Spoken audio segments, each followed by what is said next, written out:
राम राम जी, सभी भाई बहनों को राम राम। मैं हूं बाबा रामदास और आप देख रहे हैं स्लो जिंदगी और बाबा की खरी खोटी। मेरे साथ आज कुछ एक हफ्ते के अंतराल के बाद वापस जुड़ गए हैं अवनीश भाई पीएन शर्मा जी। कुछ नमकीन से लग रहे हैं मुझे। सर, एक फिल्म का गाना है अवनीश भाई, समंदर में नहा के और भी नमकीन हो गई हो। तो दर्शकों, अवनीश भाई एक हफ्ता समंदर में नहा के आए हैं गोवा से और आपको नहीं लग रहा है कुछ नमकीन नमकीन से लग रहा है? अवनीश भाई, स्वागत है आपका। सर, आपको प्रणाम, सभी दर्शकों को नमस्कार, जय जय श्री राम जी। सर, तो अवनीश भाई, आज की चर्चा शुरू करने से पहले जरा एक अनाउंसमेंट कर दें दर्शकों के लिए कि भैया कहाँ गई अनाउंसमेंट। हाँ, ये फिर से एक बार दोबारा कर दें दर्शकों। ये एक घोषणा है जो मैं कई दिनों से लगातार कर रहा हूं, पर इस जरूरी है। वज्र घोष नाम का एक सोशल मीडिया समिट, राष्ट्रवादियों का एक महाकुंभ हम आयोजित कर रहे हैं 15 फरवरी दिन रविवार, Indirapuram Institute of Higher Studies IIHS Nyay खंड में है, इंदिरापुरम गाजियाबाद। ये लगभग 2-2.5 किलोमीटर दूर है, शायद वैशाली मेट्रो से। और आप सबका स्वागत है। 28 मूर्धन्य राष्ट्रीय स्तर के वक्ता, प्रवक्ता, विचारक, भाऊ तोरसेकर साहब आ रहे हैं मुंबई से, संजय दीक्षित जी आ रहे हैं जयपुर से, अनुपम मिश्रा जी आ रहे हैं प्रयागराज से, कर्नल RS सिंह जी आ रहे हैं, अवनीश भाई भी आ रहे हैं, पुष्कर दादा आ रहे हैं, भाई संदीप RK सिंह जी आ रहे हैं, व्यालोक भाई आ रहे हैं, सुरजीत दास गुप्ता जी आ रहे हैं, धीरेन्द्र पंडित सर आ रहे हैं, ओमकार चौधरी जी आ रहे हैं, कुमार श्रीकांत जी रहेंगे, और कंचन गुप्ता सर, सुमित पीर साहब, और इसके अलावा प्रखर श्रीवास्तव जी, शांतनु जी, अनुपम मिश्रा, अनुपम सिंह, हर्ष कुमार जी, अंजू, पंकज, मंजरी अग्रवाल, ज्योति सिंह, अभिषेक तिवारी जी पटना से पधार रहे हैं, डॉक्टर ओमेंद्र रत्नू, स्वाति गोयल, ऐसे ऐसे धुरंधर वक्ता, विचारक, राष्ट्रवादी क्रिएटर्स का ये महाकुंभ हो रहा है 15 फरवरी सुबह 11 बजे से लेके शाम 7 बजे तक। और कोई शुल्क नहीं है, कोई रजिस्ट्रेशन नहीं है। इस बार पहली बार करा रहे हैं, इसलिए हमको थोड़ा सा बहुत ज्यादा आइडिया भी नहीं था ना कैसे कराना है, कार्यक्रम क्या है। और दर्शकों को भोजन और चाय की चिंता नहीं करनी है, भोजन और चाय की व्यवस्था सभा स्थल पे ही रहेगी। सुबह 11 बजे से लेके शाम 7 बजे आप सबका स्वागत है। बच्चों के लिए एक विशेष सत्र आयोजित है, स्पेशली 8 साल से 14 साल 15 साल के बच्चों के लिए। उनमें राष्ट्रवाद की भावना भरने के लिए उनको बहुत सारी बातें बतानी है, समझानी है। उनके लिए विशेष सत्र है। बच्चों को अवश्य लेकर आएं। बच्चों को ऐसे आयोजनों से अभी इसी उम्र से जोड़ना शुरू कीजिए। चलिए आज की चर्चा अब प्रारंभ करते हैं। और जुड़ गए हैं हमारे साथ अवनीश भाई। अवनीश भैया, सर, एक पगड़ीधारी सिख को,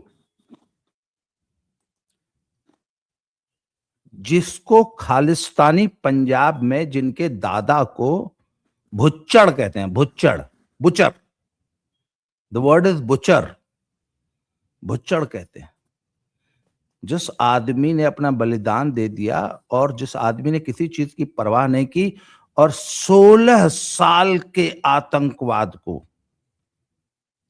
पंजाब की धरती से मिटा दिया, पुलिस को फ्री हैंड दिया, KPS गिल साहब और बेअंत सिंह जी ने जो कार्य किया, उसके लिए रवनीत सिंह बिट्टू को आज तक गालियां सुननी पड़ती हैं खालिस्तानियों से।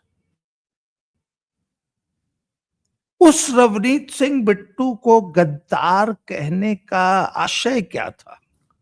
क्या सभी राष्ट्रवादी सिखों को कह रहे हैं?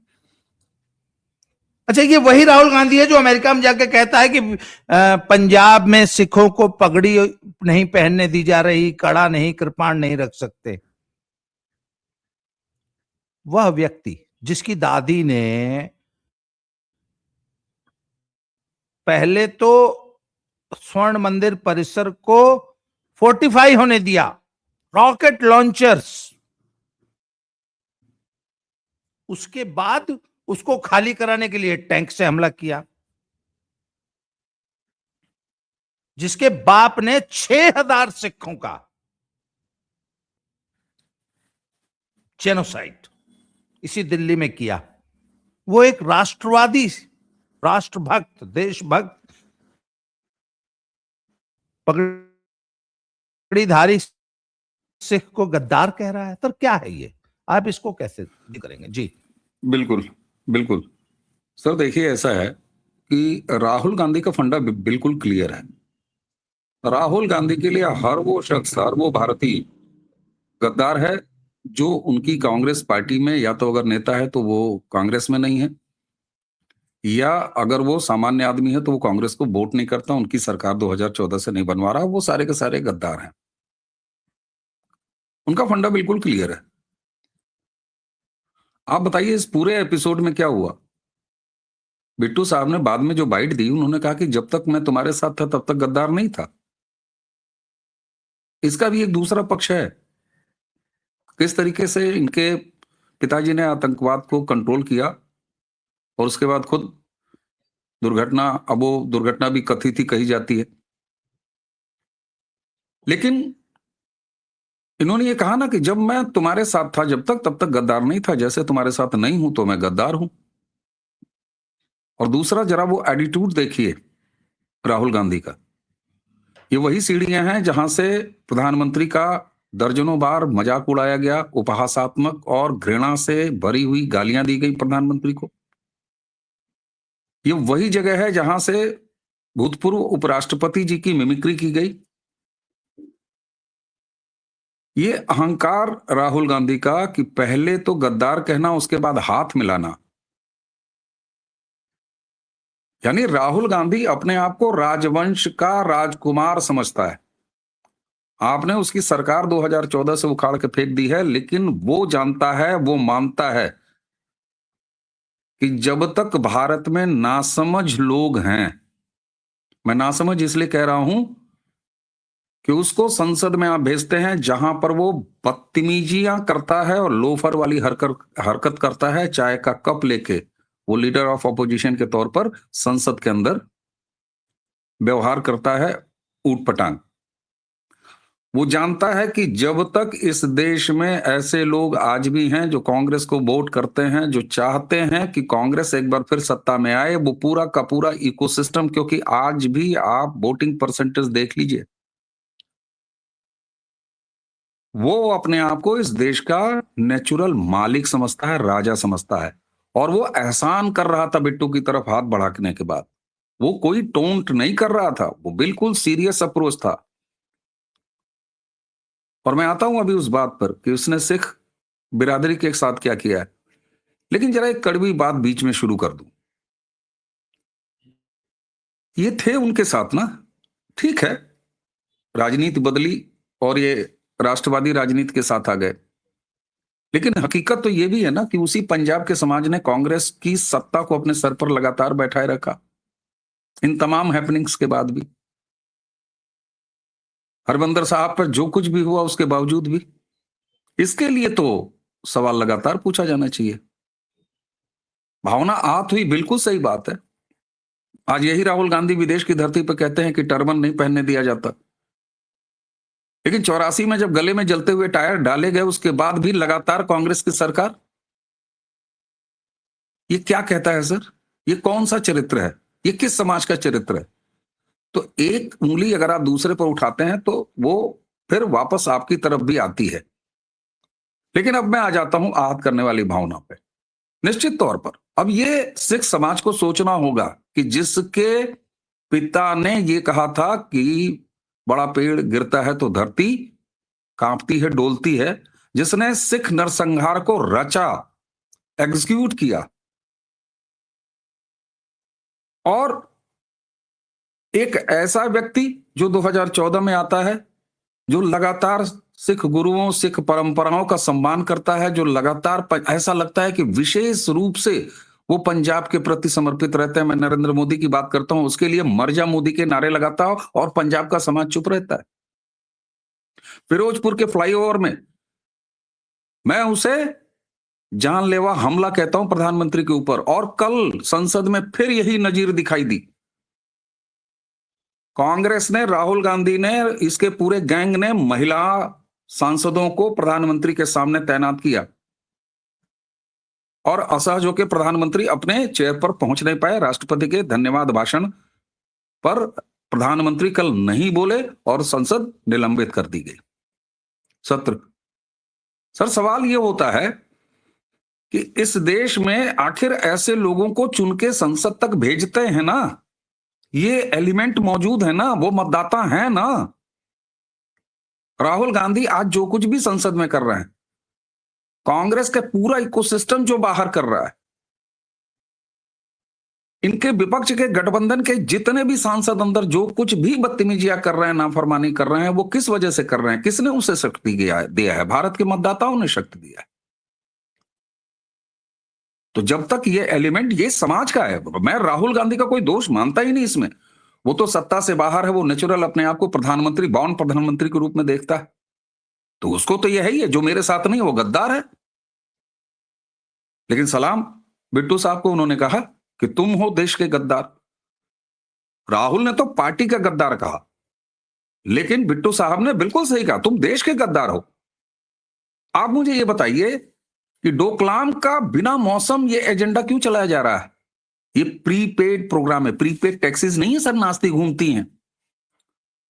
ये चीन के इंस्ट्रक्शन पर पूरा हाउस इस समय कांग्रेस चलाने की कोशिश कर रही है विपक्ष के रूप में।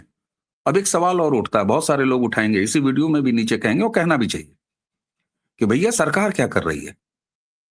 देखिए साहब, ऐसा है, संसद में नियमों के हवाले से चलाया जाता है, और अगर कोई गुंडई करने पर आ गया है, अराजकता करने पर आ गया है, नंगई करने पर आ गया है, तो नंगों से भगवान डरते हैं, और नरेंद्र मोदी भगवान नहीं है, भगवान से नीचे ही हैं। सरकार को संसद सत्रों में अपना काम कराना होता है। और याद कीजिए पिछले सत्र में क्या कहा था शुरुआत में प्रधानमंत्री ने, उन्होंने कहा कि ये ड्रामा करने की जगह नहीं है, नौटंकी की जगह नहीं है, यहां डिलीवरी की जगह है। तो ये बात तो तय है कि सरकार अपना, देखिए राष्ट्रपति का अभिभाषण जो होता है, उसका धन्यवाद जो चर्चा होती है, वो केवल भाषणबाजी होती है, उसमें कोई काम नहीं होता। संसद का एक भी सत्र ऐसा नहीं गुजरा है जिसमें इन्होंने हंगामा नहीं किया, लेकिन उसी के साथ साथ ये भी बात भी उतनी ही सही है ना सर, कि संसद का एक भी सत्र ऐसा नहीं गया है जिसमें सरकार ने जितने काम अपने चाहे हैं वो ना कराए हों। संसद का यही मतलब है। तो राहुल गांधी जो उनके साथ नहीं है वो गद्दार है। अब ये सिख समाज को समझना होगा। बिट्टू के ऊपर उन्होंने जो कहा वो उनके ऊपर निजी टिप्पणी है। अगर सिख समाज इसको ऐसे डिकोड करता है तो ये उसकी समस्या है, लेकिन सिख समाज निश्चित तौर पर इसको व्यापक संदर्भ में देखना चाहिए उसे। और मुझे लगता है कि राहुल गांधी, और ये मुझे लगता क्या है, बिल्कुल सच बात है, राहुल गांधी भारत की किसी परंपरा, भारत के किसी धर्म, और सिख धर्म को मैं भारत का धर्म कहता हूं, वेटिकन के धर्म को फॉलो करने वाला राहुल गांधी, उसे सनातन से घृणा है, सनातन के जितने ब्रांचेस हैं उनसे घृणा है। तो निश्चित तौर पर ये सिख समाज के लिए एक बड़ा समय है जिसमें उन्हें सोचना है कि जो पाप, मैं फिर कह रहा हूं, जो लोकतांत्रिक पाप उन्होंने 84 के बाद भी कांग्रेस को वोट करके, कांग्रेस की पंजाब में लगातार सरकार बनवा के किए हैं, अब उसका पश्चाताप करने का समय। और निश्चित तौर पर सिख भावनाओं का अनादर जो किया है बिट्टू जी के बहाने, ये उसके भी मूल्यांकन का समय है। लेकिन ये सब कुछ सर हम आप बता सकते हैं 2-4 वीडियो में, ये करना तो अंततः पंजाब के समाज को है और पूरे विश्व में, पूरे भारत में फैले हुए सिख समाज को करना है। कनाडा में या जितने अप्रवासी जो भारत के खिलाफ, भारत के झंडों पर अपने पैर रगड़ते हैं, उनको सोचना है वो किसके लिए करते हैं भारत में। वो भारत में किसके लिए करते हैं? वो आज की सरकार का विरोध करते हैं। उन्हें यह सोचना होगा कि एक क्रिश्चियन बेस्ड पार्टी के साथ उनकी निभेगी या एक राष्ट्रवादी और हिंदू सनातनी संस्कृति को आगे बढ़ाने वाली एक पार्टी और एक राजनीति के साथ उनकी निभेगी। सर, केसरिया भगवा के कितने नजदीक है, सफेद के पास क्यों है? उन्हें यह सोचना होगा कि पंजाब में इतना बड़ा कन्वर्जन कैसे चल रहा है क्रिश्चियनिटी का। ये नहीं अगर समझेंगे सर, तो खालिस्तान का सपना तो छोड़ दीजिए, पंजाब में अल्पसंख्यक होके रह जाएंगे सिख बिरादरी। ये बहुत खतरनाक समय है और कांग्रेस इसको चुपचाप सपोर्ट करती है। कन्वर्जन के खिलाफ एक पैसे का काम नहीं। उसके बाद 2 सरकारें आपने आम आदमी पार्टी की बनवाई और इस सरकार में भी इसी तरह के कांड चलते रहेंगे। ये बहुत बड़ा खतरा सिख आइडेंटिटी के सामने खड़ा हुआ है। हिंदू से कभी, सनातन से कभी सिखिज्म को खतरा नहीं होगा साहब जी। अवनीश भाई ना, ये इसको इतना ज्यादा हल्के में, इस जो ये गद्दार जो बयान है ना, इसको इतना हम थोड़ा सा अंदर गहराई में जाके जब इसकी मैंने पड़ताल की, तो मैं आपको पंजाब में 2 सेंटिमेंट है। पंजाब का जो खालिस्तानी सेंटिमेंट है, पंजाब में जो खालिस्तानी हैं, वो आज भी बेअंत सिंह को, जैसा कि मैंने बताया, बुचर मानते हैं और रवनीत बिट्टू को बेअंत का पोता, एक बुचर का पोता मानते हैं। पहली बात तो एक वर्ग है जो रवनीत बिट्टू को पसंद नहीं करता है पंजाब में। इन दिनों पिछले 3-4 सालों में हमें लगता है कि उसकी संख्या कुछ बढ़ी है, और जब से आम आदमी पार्टी आई है और जब से अमृतपाल सिंह का अभ्युदय हुआ पंजाब में, तो वो सेंटिमेंट कुछ लोगों ने उभारा है और उसके भी बायर्स हो गए हैं फिर से पंजाब में। राहुल गांधी खालिस्तानियों को एड्रेस किया है बिट्टू गद्दार कह के। ये खालिस्तानी वोट को अट्रैक्ट किया जा रहा है। जी, आप कह रहे थे कुछ। सर, भारत एक राष्ट्र नहीं है, राज्यों का समूह है। पूरे देश में केरोसिन फैला हुआ है, आग लगने। आप मणिपुर की घटना को ले, आज मणिपुर में वापस हो गई सरकार। 2 उप मुख्यमंत्री, एक मुख्यमंत्री मैती समुदाय से, दूसरा कुकी से और तीसरा नागा से। मणिपुर में क्या था? मणिपुर में एक डिससेटिस्फैक्शन था। उस डिससेटिस्फैक्शन के तत्व को पेट्रोल या ईंधन बना के राहुल गांधी ने पूर्वोत्तर में आग लगाने का प्रयास किया था, असफल। पंजाब में ये जो एक सेंटिमेंट जिसको आपने डिस्क्राइब किया, उसको कुरेदा। इसके अलावा मुसलमानों के साथ तो लगातार वो काम करता कि किस तरीके से तुम्हारा दमन हो रहा है।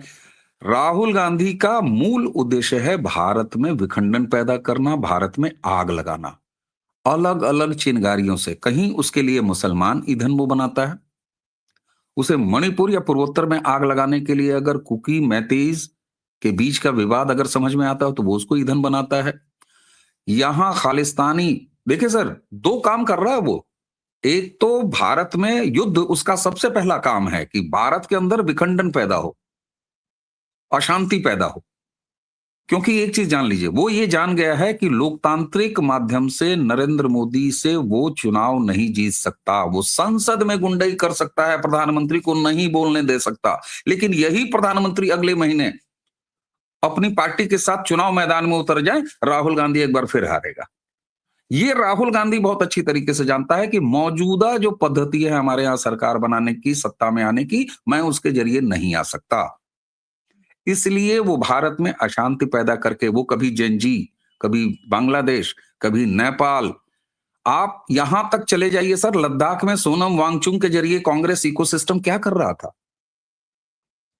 अभी अभी जमानत नहीं दिया है और कोर्ट ने फिर कहा है सोनम वांगचुक पे कि नहीं, इसके इरादे खतरनाक हैं, भारत को तोड़ने वाले इरादे। चाइना के एजेंडे को। आप मुझे ये बताइए, डोकलाम का विषय इस समय क्यों उठाया जा रहा है इतना? भारत के अंदर अशांति पैदा करना, ताकि अनस्टेबिलिटी आए और उसके बाद ये हो कि सरकार का तख्ता पलटो। क्योंकि राहुल गांधी ये जानता है कि चुनाव के जरिए वो नहीं आ सकता। तो एक तरफ पंजाब में अभी जो बिट्टू को इसने गद्दार कहा है, इसके जरिए एक तरफ वो जो खालिस्तानी सेंटिमेंट है जिसकी तरफ आपने इशारा किया, क्योंकि जहां कहीं भी कुछ डिससेटिस्फेक्शन के कीटाणु मौजूद हैं, राहुल गांधी तुरंत अपना लॉलीपॉप लेके वहां पहुंच जाता है, क्योंकि उसे पता है कि नकारात्मक जो पॉइंट्स हैं उन्हीं के कुरेदने से भारत में शांति पैदा होगी। एक एक बार मैं आपकी इस बात से असहमत हूं, वोट पाना खालिस्तानियों का उसके लिए दूसरी प्रायोरिटी है, लेकिन खालिस्तानी अगर आग लगाएं, पंजाब को अगर जलाएं, विदेशों में अगर फिर से एक बार भारत के खिलाफ लगातार अपने विरोध प्रदर्शनों को करें, वो उसकी पहली पसंद है। इसमें दोनों है। इसलिए राहुल गांधी ये लगातार करता रहेगा और जहां उसका अपना बन पड़ रहा है वो कर रहा है। और साफ तौर पर क्या सरकार इस बजट सत्र में बैकफुट पे नहीं है? कल प्रधानमंत्री अपना भाषण नहीं दे पाए राष्ट्रपति के धन्यवाद चर्चा में। ये छोटी बात नहीं है। सरकार को इसके तरीके खोजने पड़ेंगे कि राहुल और उसका पूरा इकोसिस्टम जो संसद में गुंडाई कर रहा है उसको कैसे कंट्रोल किया जाएगा, क्योंकि वो नियमों को नहीं मानने वाला व्यक्ति है। वो चाय का कप लेके घूम रहा है। इससे पहले उसने तमाम हरकतें की हैं, तो मुझे लग रहा है अच्छा, कि एक ये मिनट, सर, एक प्लीज। असाधारण संसदीय अवनीश भाई, समस्या है सर जी। ये चाय पीते हुए सभापति से बात कर रहे हैं, ये असंसदीय नहीं है। बिल्कुल है। प्रोटोकॉल क्या कहता है? पानी तो आदमी भाषण देते पी सकता है, क्या चाय का कप पी सकता है? क्या मुझे प्रोटोकॉल की जानकारी नहीं, आपको कुछ है, बताइए जरा। देखिए, मुझे एग्जैक्टली चाय का तो नहीं है, लेकिन भोजन तो वर्जित है, इसीलिए कैंटीन बाहर होती है, इतना तो मैं जानता हूं।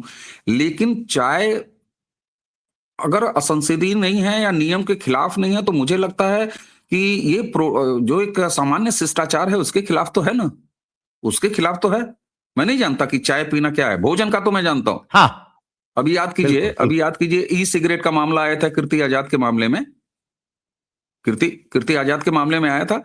लेकिन कल किसी इसकी इस हरकत पर किसी जी, जी। सदस्य ने व्यवस्था का सवाल नहीं उठाया, ऑब्जेक्शन नहीं उठाया, तो मुझे लगता है कि ये सामान्य शिष्टाचार की बात होगी। अगर नियम होता तब तो जो अध्यक्ष साहब हैं वो कार्रवाई करते। सवाल ये होता है सर कि ये असाधारण संसदीय संकट है इस समय सरकार के सामने और भारत की संसद पर।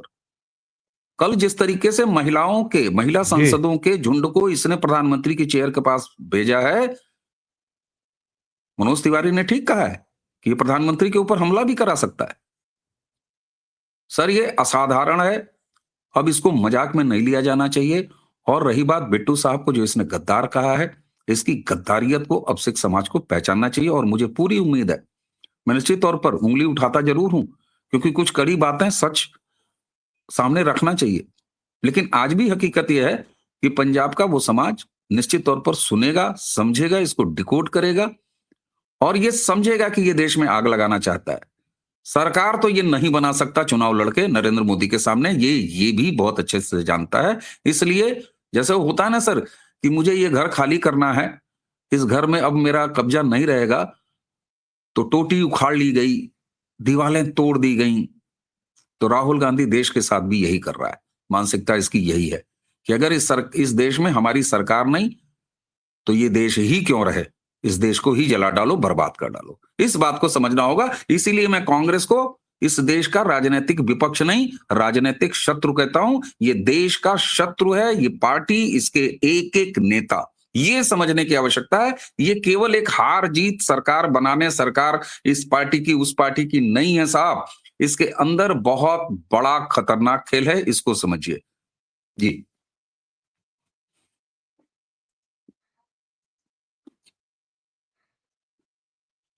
तो अवनीश भाई, आज की चर्चा को अब यहीं समाप्त करेंगे हम। और राहुल गांधी का जो संसदीय आचरण है वो तो खैर शुरू से ही आपत्तिजनक रहा है। ये आदमी संसदीय परंपराओं का हमेशा से धज्जियां उड़ाता रहा है, परंतु ये नित नई गहराइयों पे जा रहा है और ज्यादा गिरता जा रहा है। ये वाकई चिंता का विषय है, क्योंकि इससे अन्य लोगों को भी मुझे लगता है हौसला मिलता होगा। इस पे चर्चा हम करते रहेंगे सर। आपने समय दिया इसके लिए आभार, धन्यवाद। जय श्री राम, हर हर महादेव। जय जय श्री राम, प्रणाम सर।